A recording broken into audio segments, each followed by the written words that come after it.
How's it going, everyone? This is Kevin. Today I want to bring along with me to talk about what lens you should get if you can't get your hands on a Tamron 35-150. So let's jump right into it.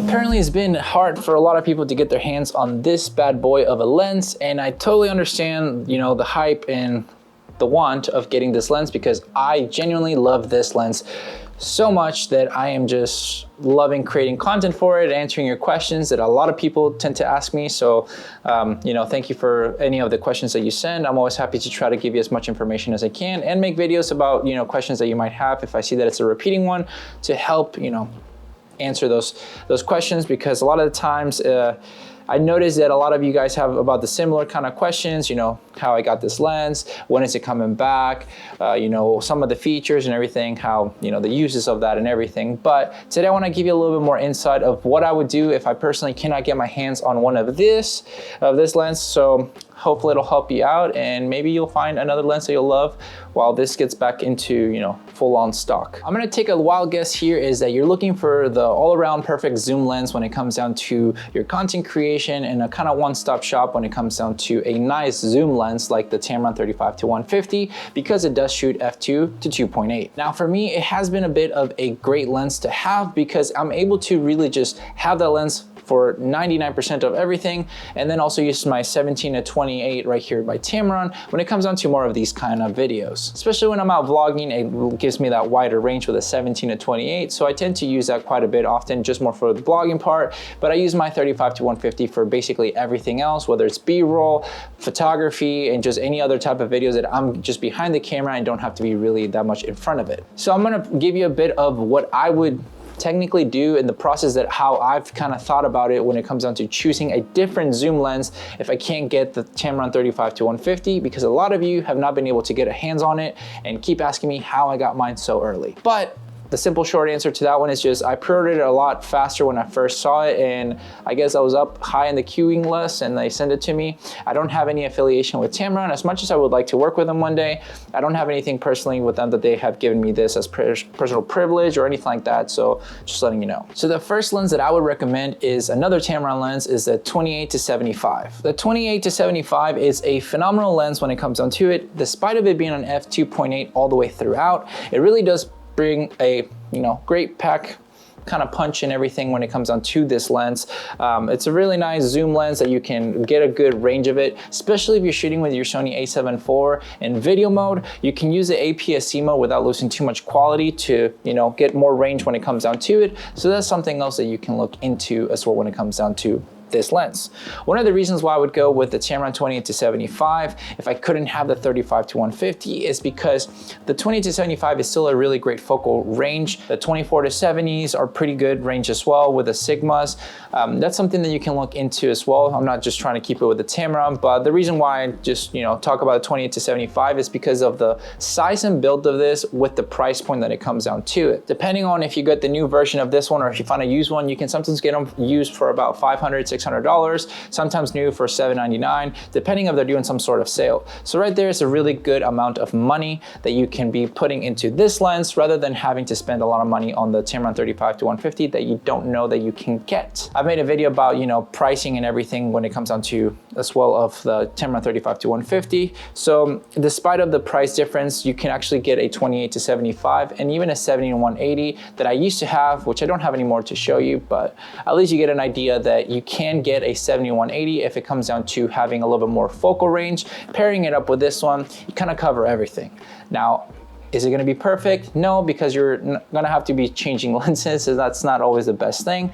But at the end of the day, you still cover all your bases. Despite of not having that f2 at 35, it's not a break, in the deal right there, because you can still create as much as you need to with that focal range with a 28-75 and 70-180 by Tamron. And if you manage to get them used, which I swear there's a lot of them in the market, because I sold mine, some other people will probably sell theirs as well, you can probably just get both of these used and probably save quite a bit of money, and that's something that I would recommend that I would do personally, because even today I still have been using my 28-75 for minor things whenever I need to be on the go with just minor focal ranges that I want to cover without having to bring a bigger lens like the 35-150. The 17-28 has been a phenomenal lens for me, so if you're wanting to get something more of a wide and then a telephoto, I would do the 17-28 and then the 70-180 and just kind of go from there. Maybe even pick up a small and cheap nifty 50 that you can get of an f1.8, and then you're kind of solidly covered there most of the time. That's what I would honestly do, because a 28 is close enough to 35, and then 50 would be nice. Then you got the 70-180 and then you're covered. In the Tamron line, they do offer other types of zoom lenses. Right now, if I'm looking at just going to B&H, because that's where most of the time where I buy my stuff, which at the current time of filming this, they do have limited quantity of the 35-150. So if you're fast enough, maybe you'll get one yourself. But they do have a 28-200, which is an f2 to 5.6, which with the compression, it's kind of fine. I don't think it'll be that big of a deal. I know that they have a 70-300. They also have apparently for Fuji, if you use Fuji, I mean, they have a 18-300. That is nuts to me. But they do have that, I guess, for Sony as well. But is it full frame? Let's double check real quick. No, sadly, it's for APS-C, but still, if you have an A7 IV, having that APS-C mode, I mean, it's still pretty beneficial. I would recommend just trying to find anything with a more, full frame lineup style, but that's an option to have as well. But that, at the end of the day, you can find a little bit of alternatives that you can get for when it comes down to your Sony cameras or any cameras that you shoot with that you can handle with some good zoom lenses. Especially if you're watching this video, you probably have a Sony camera for the 35-150. So if you can't get that 35-150, I would personally recommend just looking into getting a 28-75 and a 70-180, or if you need a little bit more of that wider range, a 17-28 and then the 70-180 by Tamron. Maybe get a cheap Sony, 50mm prime lens. That's what I would personally do. That way I'm kind of covered within everything that I would realistically use. And you can get by with just using the 17-28 and 70-180. I can promise you, you probably won't have any issues with that. But that's just my thought. I think this will help you out, hopefully, to kind of get an idea of it. The 70-180 and the 28-75 are both phenomenal lenses. I've been, using them for quite a while before I upgraded to the 35-150. I was lucky enough to get my hands on it, so hopefully you'll be able to get your hands on it too. I'll definitely keep you updated if I ever see it on sale still, whether it's on Amazon or B&H or anything like that. So if you follow me on Instagram or Twitter, I'll be able to happily provide those links when it comes onto my stories or just in general in the timeline. So make sure to follow those social medias if you haven't already. That way, always happy to answer any questions that you have when it comes down to the gear.